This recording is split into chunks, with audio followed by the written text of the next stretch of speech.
¿Qué tal? Bienvenidos todos a su programa Permanezcan, donde hablamos de liturgia y catequesis aquí en la Diócesis de Victoria con el Ministerio Hispano. El día de hoy estamos muy contentos porque nos acompañan Valeria Dubourdieu y su esposo Alex Dubourdieu.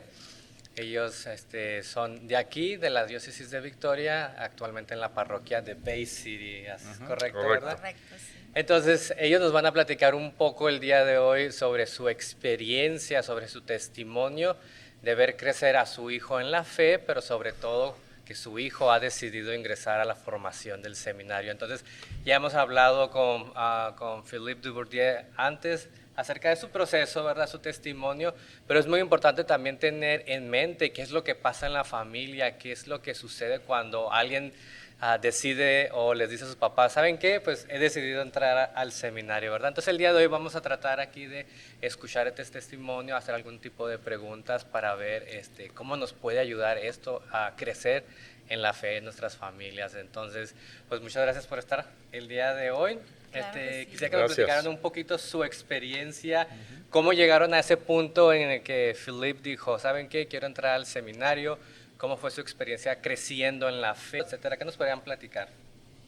Bueno, de la manera que yo lo puedo describir es como ir viendo crecer una planta, ¿no?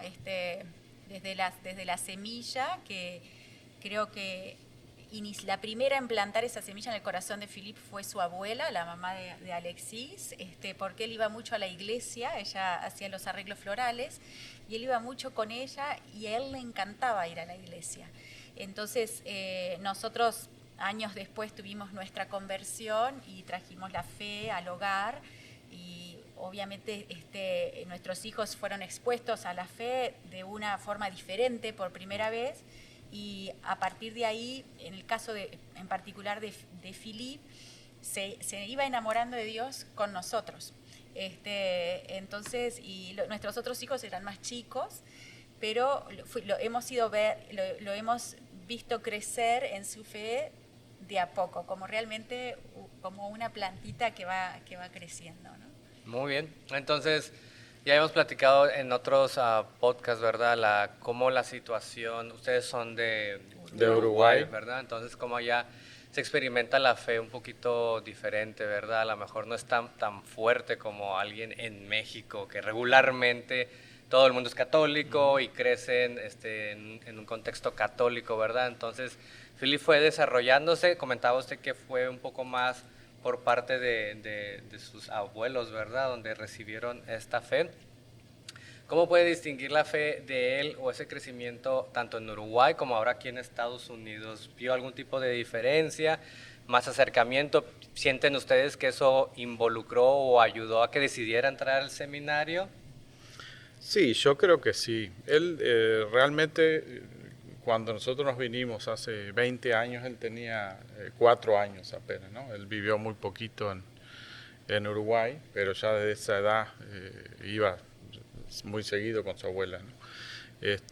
Después nos vinimos acá a Ohio y realmente nuestra conversión la tuvimos y nuestro acercamiento a la iglesia cuando nos movimos a la frontera, a Brownsville.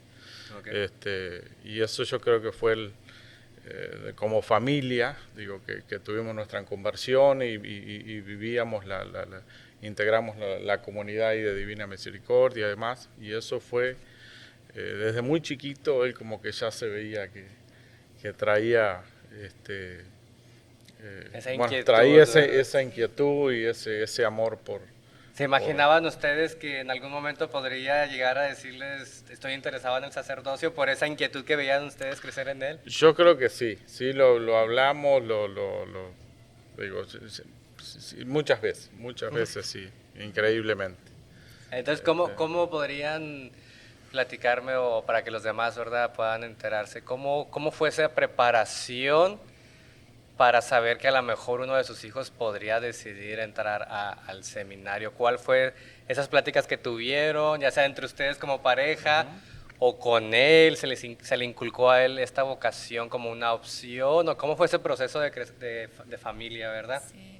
Yo creo que era algo que lo teníamos muy conversado con Alexis en términos de que nosotros íbamos a respetar lo que nuestros hijos eligieran.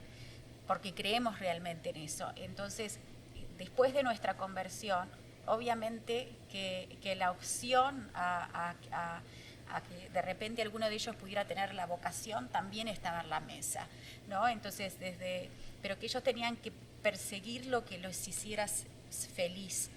Y siempre que hablábamos, cuando decían qué quiere ser cuando sea grande, esas conversaciones que se tienen cuando ellos todavía eran chicos, y esto era no solamente para Philip, era para todos nuestros hijos. Era, bueno, no sé, uno decía, voy a ir a la universidad o me voy a casar, pero siempre Alexis y yo también poníamos ahí la opción de, bueno, y que es capaz que alguno de ustedes se llamaba al sacerdocio.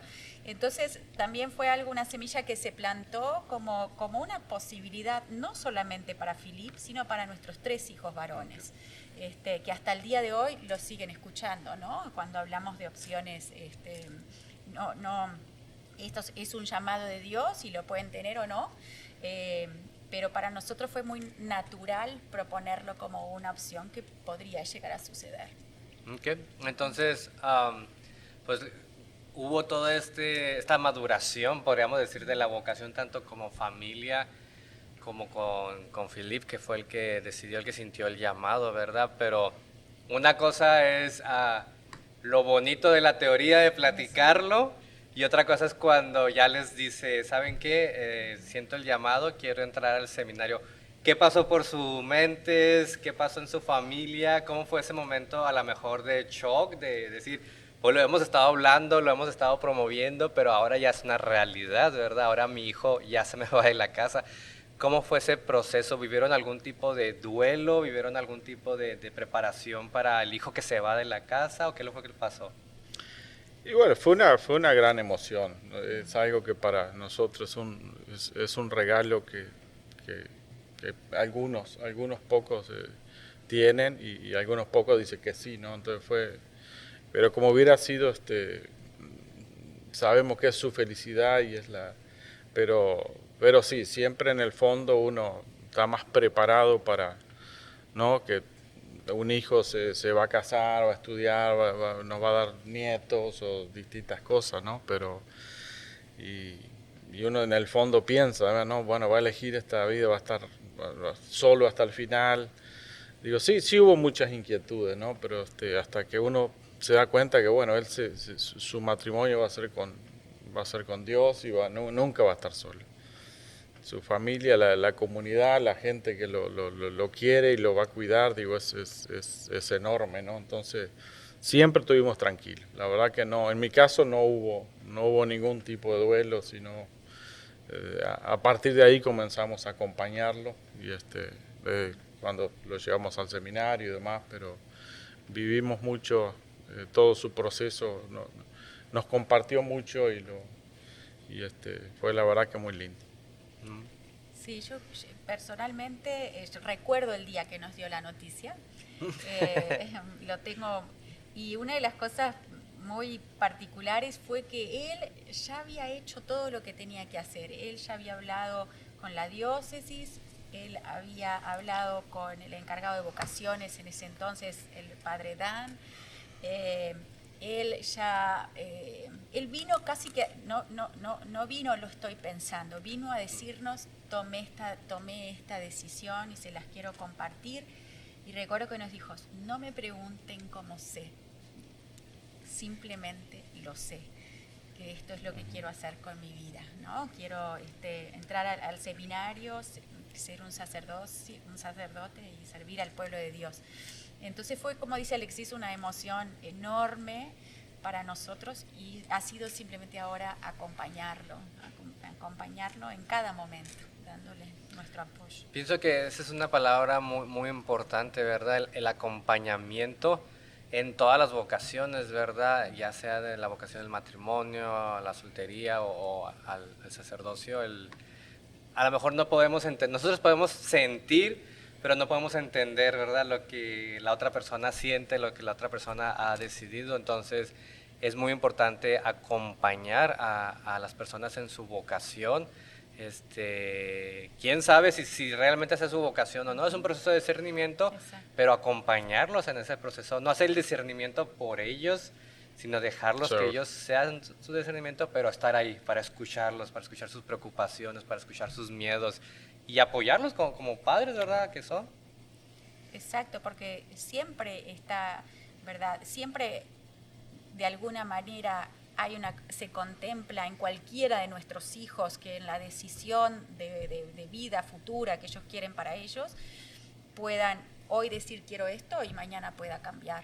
Entonces, nosotros creo que por la misma experiencia de vida que tenemos, les inculcamos a nuestros hijos la idea de que no tuvieran miedo de empezar de nuevo en lo que fuera si ellos sentían que se habían equivocado, que nunca hay que tener miedo de empezar de nuevo, porque nosotros hemos tenido que empezar de nuevo. Entonces, es algo que se lo hemos dicho tantas veces, mismo en una carrera de universidad, cuántas veces se toma una decisión de estudiar determinada cosa, a veces con los motivos erróneos, a veces es para complacer a mis padres, a veces es porque no sé qué más elegir, y después a lo que la persona va madurando se da cuenta de que se equivocó.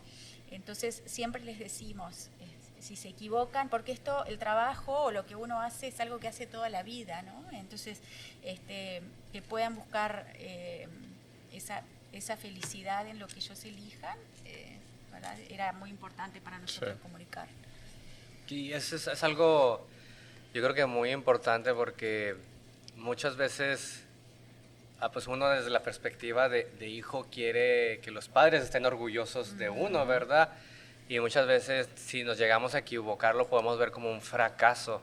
Entonces no nos gusta que nuestros padres vean que hemos fracasado en la vida y sentimos que a lo mejor no van a ser orgullosos de nosotros, ¿verdad? Entonces, ¿ustedes han tenido alguna especie de diálogo con su hijo para hacerle saber de que si a lo mejor no es el sacerdocio, está bien, no hay ningún problema, ¿verdad? Porque muchas veces es complicado porque es mucha presión cuando la sociedad sabe que un hijo está estudiando para ser sacerdote, ¿verdad? Porque todo el mundo va a preguntar, ¿y cómo va? Y ya mero es sacerdote, ¿y cuántos años le faltan, verdad? Y ustedes como familia están orgullosos de que está estudiando para sacerdocio, para el sacerdote, pero ¿qué pasa cuando ese hijo decide ya no continuar, verdad? Y cuando la misma sociedad va a seguir preguntando, ¿y tu hijo cómo está? ¿Y ya no está en sacerdocio? Entonces, ¿cómo se sienten ustedes con respecto a eso? ¿Lo han platicado con él? ¿Cómo ha sido su diálogo como familia? Sí, yo creo que varias veces y de hecho muy seguido, de hecho, nos sentamos y bueno, ¿cómo venís? ¿Cómo estás?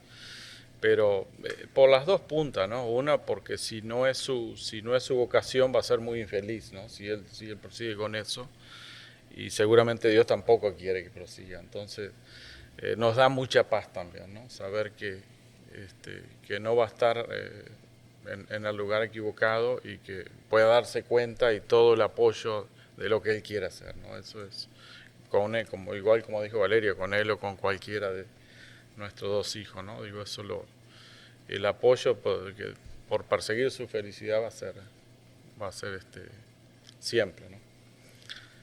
Usted, Valeria, ¿cómo se sentiría si él le dijera, ¿saben qué? Esto ya no es lo mío, ya no quiero continuar? Creo que son cosas que ya las he pensado, sobre todo porque he aprendido que el camino por el seminario no siempre es tan fácil. Y a veces hay tiempos de desánimo, a veces hay tiempos de cansancio, a veces ellos pasan por muchas cosas, que es parte de su experiencia, que es parte de su crecimiento, es parte de su discernimiento. Pero cuando uno a veces ve al hijo que está cansado, que está a veces desanimado, por distintas cosas, ¿verdad? Uno se pregunta, ¿será que tiene la vocación? ¿Será que va a querer seguir? Entonces el pensamiento ha estado en los dos. Y creo que en mi corazón estoy abierta, si eso fuera lo que pasara, porque, como dice Alexis, él tiene que ser sincero en su discernimiento, ¿no? Hoy todo indica que él tiene un llamado precioso. Y pienso que va a ser sacerdote. Pero si no fuera así, bueno, tendrá que hacer las elecciones de su vida. Nosotros queremos que nuestro hijo sea feliz, ¿verdad? Eso no quiere decir que no tengan nuestros hijos sufrimiento, pero que que pueda encontrar la paz y por lo general nosotros la paz la se encuentra en la voluntad de Dios, entonces que puedan discernir la voluntad de Dios. No se trata de mi voluntad o de lo que yo quiero, Sí. ni que Él haga lo que nosotros queremos o esperamos, ni Él ni ninguno de nuestros 3 hijos. Entonces, nosotros cuando rezamos para que se haga la voluntad de Dios en nuestros hijos y que ellos la puedan ver. Esa es la oración que nosotros le ofrecemos a Dios. Y bueno, y después es simplemente ser testigo de lo que va pasando. Así es, y me gustaría que me platicaran un poco sobre los mitos que hay cuando alguien quiere entrar al seminario, ¿verdad? No sé si esos mitos, algunos de ellos pasaron por su mente, en su familia, como creo que aquí ya lo habían mencionado, ¿verdad? Pues uno regularmente espera que el hijo se case y los nietos que lleguen, ¿verdad?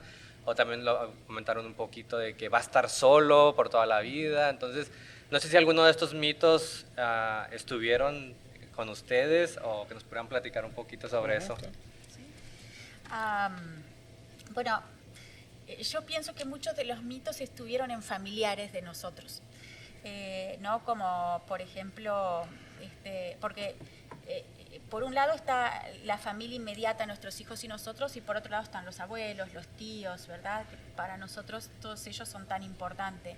Entonces, de repente hay una dificultad para aceptar la decisión de Philippe.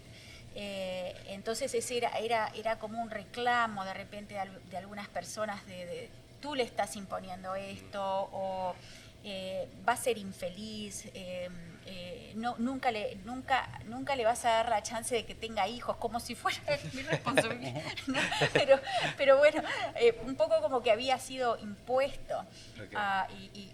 Y no lo juzgo, pero eso nos pasó mucho y a mí al principio me costaba mucho escuchar eso, ¿no? Pero después me di cuenta que las otras personas no tienen por qué entender, y bueno, y después con respecto a va a estar solo, ¿no? Él va a estar solo.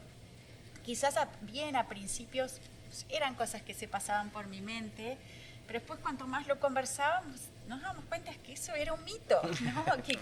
¿Nos podría platicar cómo se dio cuenta de que era un mito?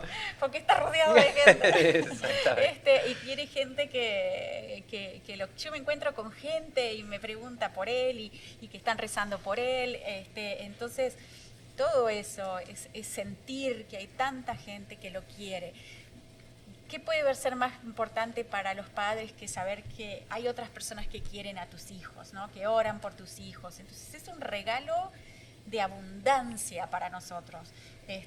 Y no, podrá tener momentos que se sienta solo, pero también nos sentimos así cuando estamos casados a veces, ¿verdad? Entonces, bueno, son etapas, procesos que pasamos, pero sabemos hacia dónde vamos y lo que queremos.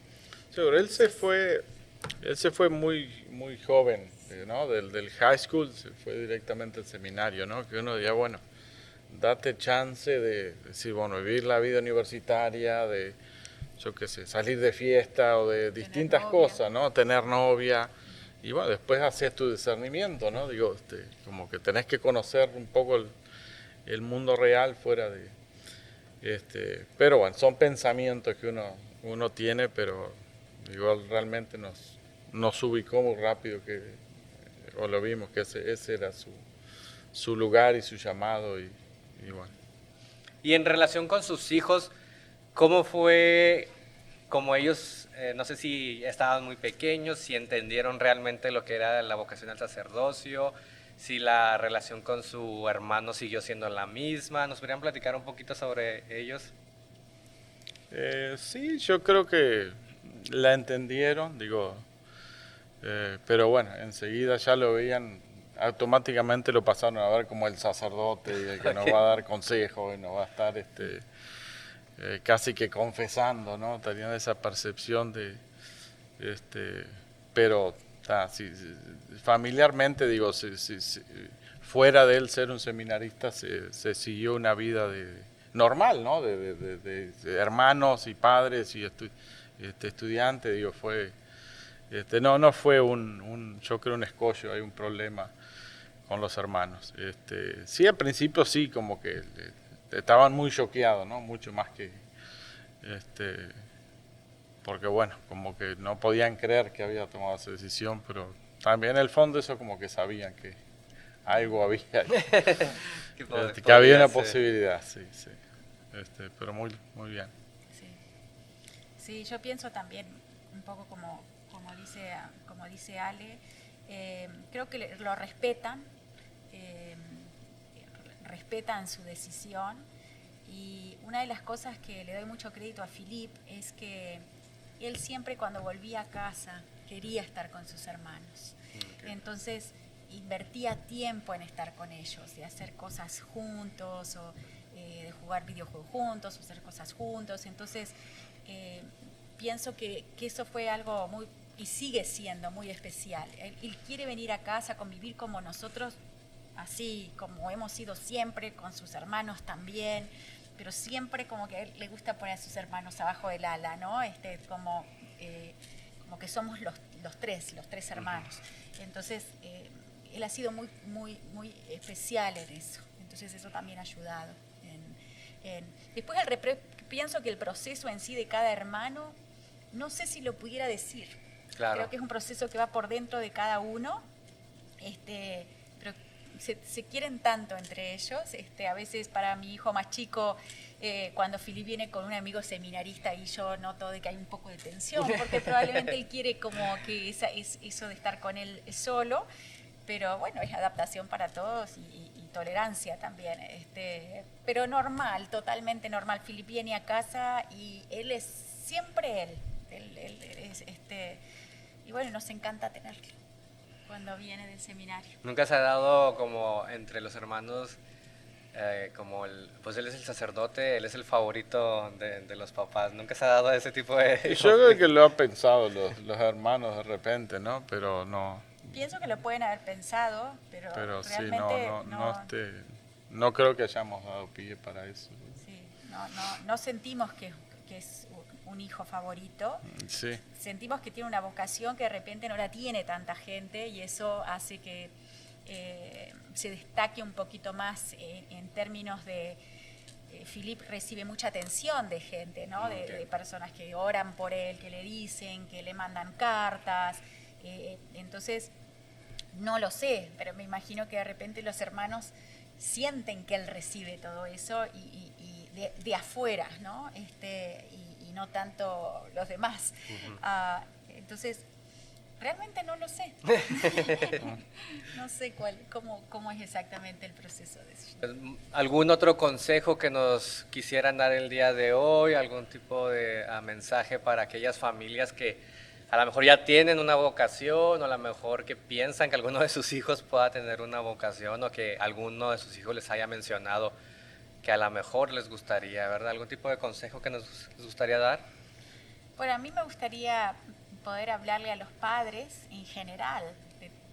Bueno, padres significa que tenemos hijos, y que no tengan miedo de hablar de esto con sus hijos, porque de repente hay algo que va creciendo dentro de ellos, que es difícil definirlo, y cuando uno pone en la mesa la opción, ¿verdad?, de su futuro, etcétera, de su vocación, que pudiera ser que Dios pudiera estar llamándolos al sacerdocio, de alguna manera es como que ellos sienten como un permiso, como que si uno está aprobando eso. Nosotros no es que estamos dando ni permiso ni aprobando, pero el hijo siempre, como tú decías, busca cierta aprobación del padre. Y es algo tan personal entre Dios y ellos. Y si Dios los está llamando, qué precioso que nosotros podamos ser fuentes de riego para esa vocación. Entonces yo diría, no tengan miedo, porque si es el llamado, si es la voluntad de Dios, ellos se van a sentir plenos. Y va a ser diferente a que se hacen algo para complacernos a nosotros, o para encajar en el mundo que nos dice, ¿verdad?, que tenemos que vivir de otra manera. Entonces, la felicidad se encuentra, el gozo se encuentra, la paz se encuentra en la voluntad de Dios. Preséntenselo a todos sus hijos, aún aquellos que de repente son los que no quieren ir a misa, que son los más revoltosos, que son, ¿no?, los más argumentativos, a todos, nosotros con Alexis siempre hemos ofrecido a nuestros 3 hijos, no porque Philippe ya, ¿verdad?, está haciendo esto, como que bueno, ya está. Eso quiere decir que Dios ya hizo el llamado en esta familia. Una vez conocimos de una familia que los 3 hijos fueron llamados al sacerdocio, ¿no? Son excepciones, pero no es nuestra decisión. El tema es que hasta el día de hoy seguimos ofreciendo a nuestros 3 hijos a Dios en esta vocación en particular, si es que tengan el llamado, que lo puedan escuchar. Pero quizás no lo tengan. Sea como sea, nosotros no dejamos de ponerlo arriba de la mesa como una opción. Entonces, no tengan miedo. Dios sabe lo que hace y se encarga de todo. Bien. Bueno, pues muchísimas gracias por haber estado aquí el día con nosotros. Un testimonio muy bonito, muy hermoso de crecimiento personal y antes de la vocación, durante la vocación y esperemos en un futuro con esta vocación, ¿verdad? Entonces, a todo lo que escuchamos aquí el día de hoy, esperamos que les haya servido, que puedan vencer esos mitos que pueda haber en la familia, ¿verdad? Ya sea en la familia próxima, inmediata, o en la familia con los primos, con las tías, con los abuelos, y que pueda haber más comunicación, que pueda haber más diálogo, que haya más apertura, para si en un futuro alguien se siente con el llamado al sacerdocio, pues pueda haber esta apertura de que se sienta en confianza, de que sus padres lo pueden escuchar y lo pueden apoyar, como usted decía, que los padres sean esos que rieguen esa planta, ¿verdad? Que rieguen esa vocación y que pueda germinar y que pueda dar fruto abundante a los demás. Muchas gracias por estar aquí el día de hoy con nosotros. Y estoy pensando también, Aldo, si me das un segundo. Claro, adelante. Que quisiera pedirles que recen por los seminaristas. Ellos necesitan tanto nuestras oraciones y que recen por vocaciones santas, porque necesitamos sacerdotes santos, como tantos sacerdotes santos que nos rodean en nuestra diócesis, ¿verdad? Y poder rezar mucho también por los sacerdotes. No se olviden de los seminaristas también, y bueno, más que nada esa petición, porque hace una gran diferencia. Sí, definitivamente. Pienso que es también algo que deberíamos de hacer en cada una de las diócesis, ¿verdad? Es informarnos quiénes son los seminaristas que tenemos y rezar por ellos, ¿verdad? Porque muchas veces queremos y pedimos por vocaciones y las que tenemos no sabemos quiénes son, no sabemos sus nombres, no rezamos por ellos y no hay a lo mejor no que los conozcan, ¿verdad? Pero sí que sepan de qué comunidades vienen, que conozcan sus nombres, que pidan por ellos, por sus intenciones, para que estas personas pues, puedan llegar a un futuro, a lo mejor a ser sus propios párrocos, claro, ¿verdad? Entonces es muy importante que el tener esa iniciativa de salir y conocer quiénes son esas personas que ya dieron un sí y que necesitan de nuestro apoyo, de nuestras oraciones, como usted lo mencionaba. Pues muchísimas gracias a todos, gracias por estar aquí en sintonía en su programa Permanezcan, donde hablamos de teología, catequesis y evangelización, aquí en la Diócesis de Victoria. Muchas gracias por sintonizarnos y nos vemos en la próxima. Hasta luego. Gracias. Pues.